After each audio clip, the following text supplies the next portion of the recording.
கரண்டாக Indian stock மார்க்கெட்டில் financial year 2026ஓட Q2 results வந்து almost 80% of the stocks வந்து post பண்ணியிருக்காங்க. இதில் 50% ஆஃப் த ஸ்டாக்ஸ் வந்து டீசென்ட் ஆர் குட் ரிசல்ட்ஸ் வந்து போஸ்ட் பண்ணிட்டு இருக்காங்கன்ற மாதிரி சொல்லலாம். இந்த ஒரு குவார்ட்டரில் எந்தெந்த ஸ்டாக்ஸ்லாம் பிளாக் பஸ்டர் ரிசல்ட் போஸ்ட் பண்ணியிருக்காங்களோ, நான் பிளாக் பஸ்டர்னு சொல்கிறது இயர் ஆன் இயர் மட்டும் இல்லாமல் குவார்டர் ஆன் குவார்ட்டரும் 20-30% அளவுக்கு sales, profit, earnings per share இதெல்லாம் இன்க்ரீஸ் ஆகிருக்கு. இது மட்டும் இல்லாமல் இந்த கம்பெனி எல்லாமே வந்து ஃபியூச்சர் கைடன்ஸும் இதையும் தாண்டி, அதாவது வரப்போகிற 2-3 வருஷத்துக்கும் நல்ல ஒரு கைடன்ஸ் எந்தெந்த கம்பெனிலாம் கொடுத்துருக்காங்களோ அதை தான் இந்த ஒரு பிளாக் பஸ்டர் சீரீஸில் எடுத்து டீட்டெயிலாக டிஸ்கஸ் பண்ண போகிறோம். இன்றைக்கி இந்த வீடியோவில் நீங்கள் பார்க்க போகிறது black Bastar series part 1. Hi everyone, நான் உங்கள் ஐயமுத்து. நீங்கள் பார்த்துட்டு இருக்கிறது இன்வெஸ்ட்மெண்ட் ஒர்க்ஸ் வெர்ஷன் 2.0.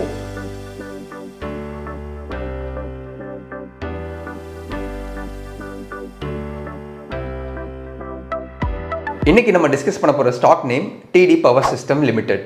இந்த ஸ்டாக்கு என்ன மாதிரியான ரிசல்ட்டை போஸ்ட் பண்ணியிருக்காங்க அப்படின்றத ஸ்க்ரீனில் பாருங்கள். இந்த ஸ்டாக்கோட இயர் ஆன் இயர் ரிசல்ட்டு, அதாவது சேல்ஸ் வந்து பார்த்தீங்கன்னா 48%, EBIT 49%, net profit 46%, earnings per share 46% increase ஆகிருக்கு. கரண்ட்டாக இந்த ஸ்டாக் ப்ரைஸு 781 இருக்குது. மார்க்கெட் கேபிடலைசேஷன் 12,192 கோடி. PE ரேஷியோ 58.6 இருக்குது. இந்த ஸ்டாக்கோட டீட்டெயில்ஸ் எப்போ எடுத்ததுன்னு பார்த்தீங்கன்னா 7th November 2025.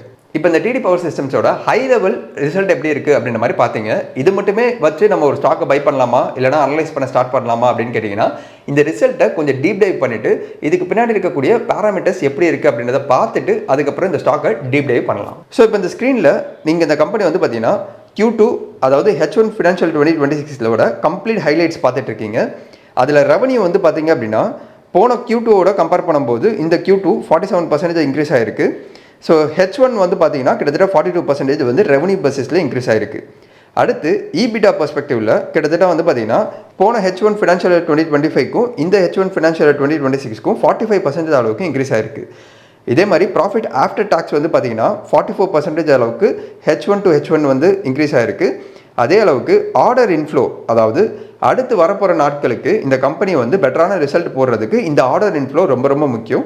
இந்த ஆர்டர் இன்ஃப்ளோ வந்து பார்த்தீங்கன்னா போன H1 கம்பேர் பண்ணும்போது இந்த H1 வந்து பார்த்தீங்கன்னா கிட்டத்தட்ட 39.3% அளவுக்கு இன்க்ரீஸ் ஆகிருக்கு. குவார்டர் ஆன் குவார்டர் வந்து பார்த்தீங்கன்னா கிட்டத்தட்ட வந்து 45% அளவுக்கு இன்க்ரீஸ் ஆகிருக்கு. ஸோ ஹை லெவலாக ஸ்க்ரீனில் காட்டக்கூடிய அந்த ஒரு இன்ஃபர்மேஷனை தாண்டி இந்த கம்பெனி கொடுத்துருக்கக்கூடிய கால்ல இருந்து எடுத்த டேட்டா தான் இது. ஸோ எப்போவுமே ஒரு ஸ்டாக்கை நீங்கள் அனலைஸ் பண்ணுறதுக்கு முன்னாடி முக்கியமாக Q2 நல்ல ரிசல்ட் போஸ்ட் பண்ணியிருக்காங்க, இல்லை Q3 நல்ல ரிசல்ட் போஸ்ட் பண்ணியிருக்காங்க. ஸோ இந்த TD பவர் சிஸ்டமோட இப்போ நம்ம பார்த்த டீட்டெயில்ஸ் வந்து பார்த்தீங்கன்னா போன H1 ஃபினான்ஷியல் இயருக்கும் இந்த H1 ஃபினான்ஷியல் இயருக்கும் எவ்வளோ தூரம் டிஃப்ரென்ஸ் இருக்குது அப்படின்றத தான் பார்த்தோம். நல்லாவே இம்ப்ரூவ்மெண்ட் இருக்குது அப்படின்றது கிளியராக இந்த ஒரு இன்ஃபர்மேஷன் வச்சு நமக்கு தெரியுது. குவார்டர் ஆன் குவார்டர் இன்ஃபர்மேஷன் மட்டும் போதுமா அப்படின்னு கேட்டிங்கன்னா கண்டிப்பாக போதாது. ஒரு ஸ்டாக்கை நம்ம நெக்ஸ்ட் ஒரு 2 to 3 years ஹோல்ட் பண்ணுறோம் அப்படின்னா இயர் ஆன் இயர் ரிசல்ட்டு இது ஒரு கன்சிஸ்டன்ட் காம்பவுண்டிங் ஸ்டாக்கா அப்படின்றத எப்படி பார்க்கலாம் அப்படின்றத ஸ்க்ரீனில் பாருங்கள். ஸோ இப்போ இந்த ஸ்க்ரீனில் ஹிஸ்டாரிக்கல் ஃபினான்ஷியல் ஹைலைட்ஸ் தான் பார்த்துட்டு இருக்கீங்க. இந்த கம்பெனியோட டோட்டல் ரெவன்யூ வந்து பார்த்தீங்கன்னா ஃபினான்ஷியல் 2021 இப்போ வரையும் காம்பவுண்டட் ஆனுவல் க்ரோத் ரேட்டாக கிட்டத்தட்ட 21% அளவுக்கு க்ரோ ஆகிட்டு இருக்கு அப்படின்ற மாதிரி சொல்லலாம்.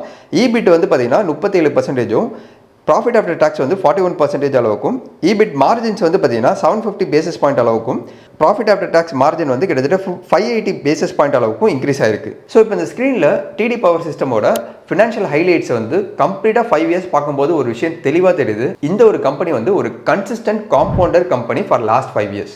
இதுக்கேற்ற மாதிரி இந்த கம்பெனியோட ஸ்டாக் ப்ரைஸ் ரிஃப்ளெக்ட் ஆகிட்டுருக்கான்னு கேட்டிங்கன்னா எஸ்.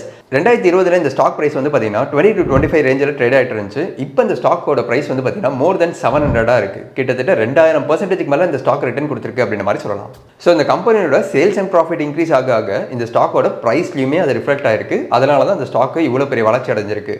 ஸோ இப்போது இனியும் இந்த ஸ்டாக் வந்து நல்ல ரிட்டர்ன் கொடுக்குமா அப்படின்னு கேட்டிங்கன்னா இந்த கம்பெனி ரீசெண்டாக நடந்த Q2ல என்ன சொல்லியிருக்காங்கன்னு பார்த்தீங்கன்னா ஃபினான்ஷியல் 2027 வரையும் இந்த கம்பெனிக்கு நல்ல ஒரு ஆர்டர் புக் விசிபிலிட்டி இருக்குது. இதுக்கப்புறமாவும் எங்கள் கம்பெனி வந்து நல்லா க்ரோ ஆகும். இந்த ஒரு கால்லையும் இந்த கம்பெனி வந்து நல்ல ஒரு கைடன்ஸ் கொடுத்துருக்காங்க அப்படின்ற மாதிரி சொல்லலாம். ஸோ இந்த கம்பெனி எல்லாருக்குமே 2000% ரிட்டர்ன் கொடுத்துருக்கு அப்படின்றது தெரியுது. ஆனால் இந்த கம்பெனி வந்து என்ன பிஸ்னஸ் பண்ணிட்டு இருக்காங்க அப்படின்றத டீட்டெயிலாக பார்க்கலாம். இந்த கம்பெனி ப்ரொடியூஸ் பண்ணக்கூடிய ப்ராடக்ட்ஸ் வந்து generator for turbines, generator for engines, generator for special applications, அதாவது marine, locomotive, motors or engine or transformer testing, oil and gas, solar thermal, geothermal, இந்த மாதிரியான அப்ளிகேஷனுக்கு தேவையான ஜென்ரேட்டர்ஸ். ஜென்ரேட்டர் செக்மெண்ட்டில் மட்டும் இல்லாமல் இந்த கம்பெனி மோட்டர் செக்மெண்ட்லேயும் இருக்காங்க.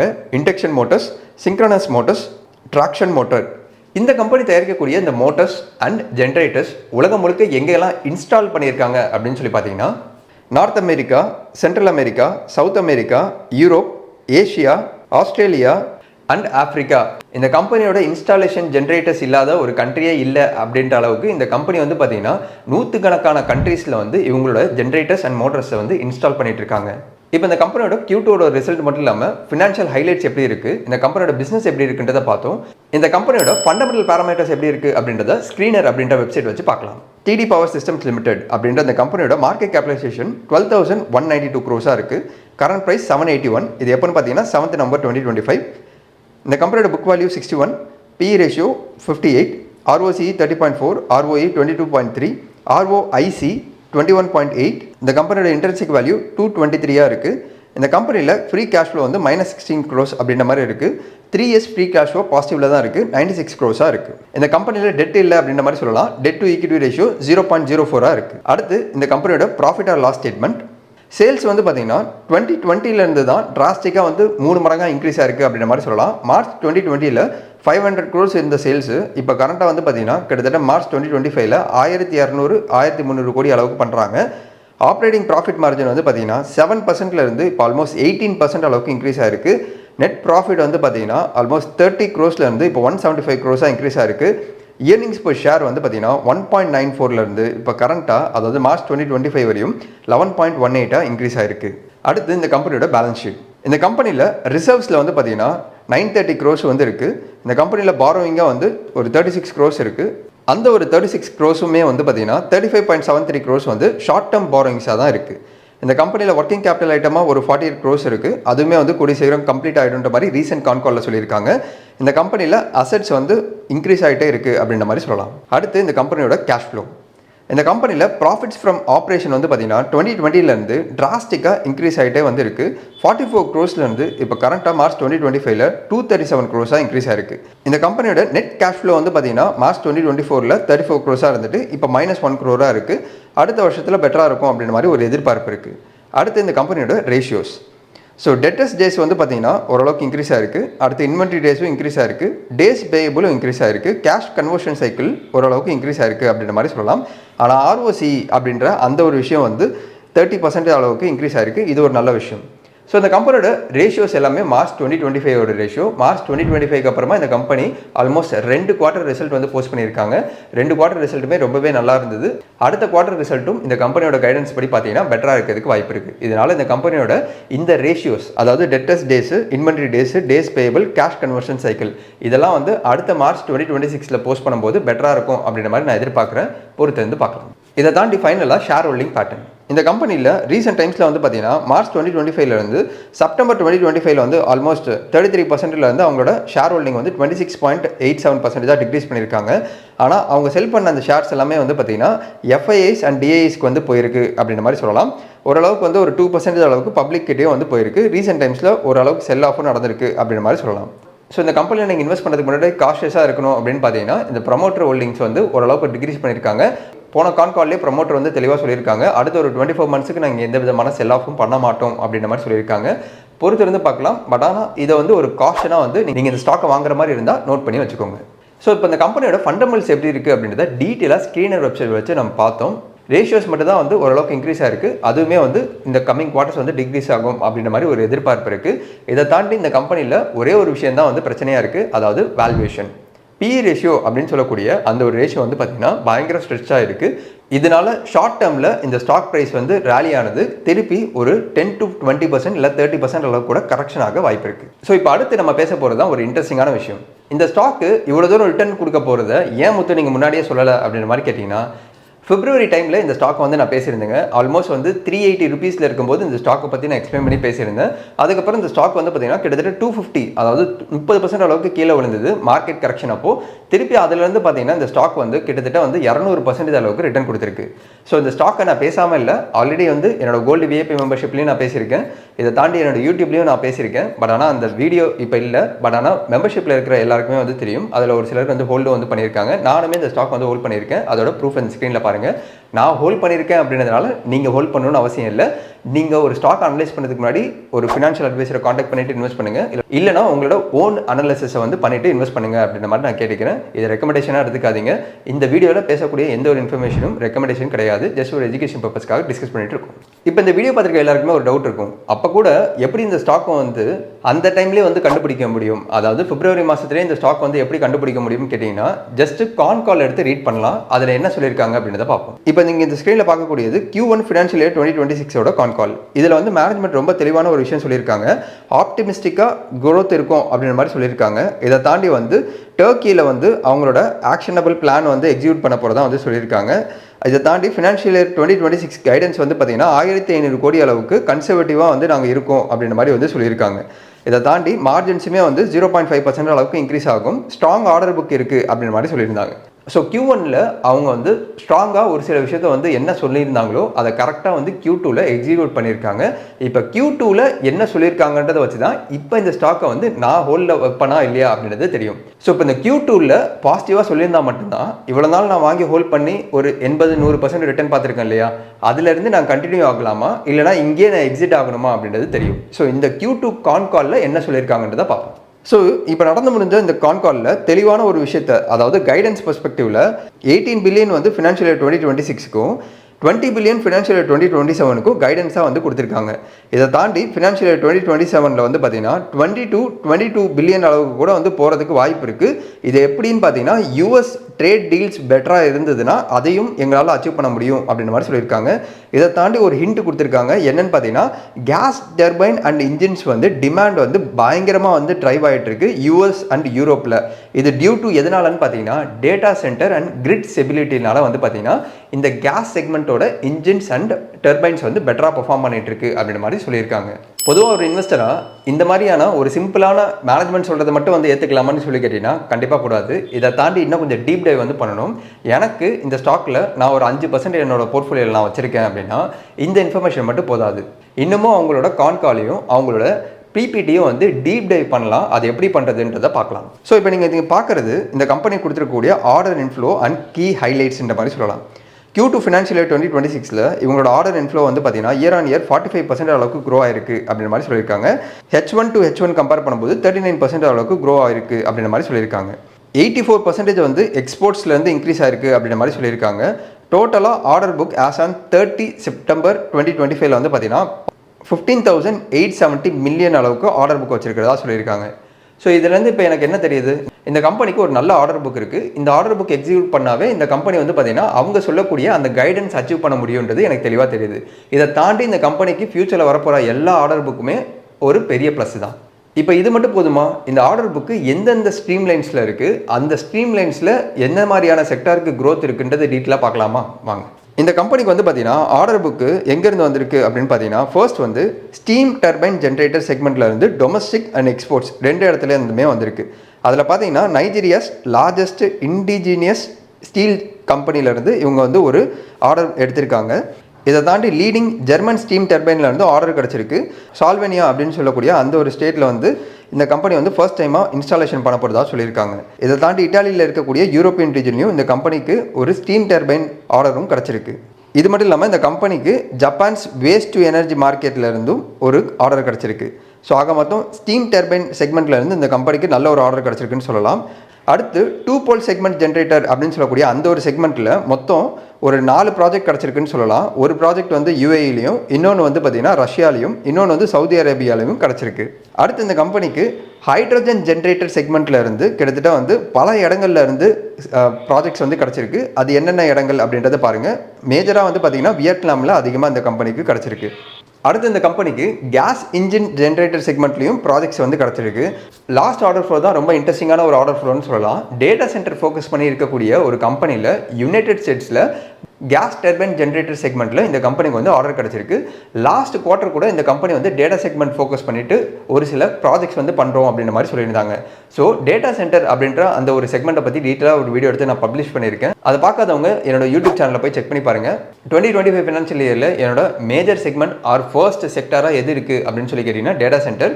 ஸோ லாஸ்ட் ஒரு 6 to 8 மந்த்ஸாக வந்து பார்த்தீங்கன்னா ஒரு பெரிய ஃபாலை சந்திச்சுட்டு அதில் இருக்கக்கூடிய ஸ்டாக்ஸ்லாம் நல்ல ஒரு ரேலி வந்து கொடுத்துட்ருக்கு.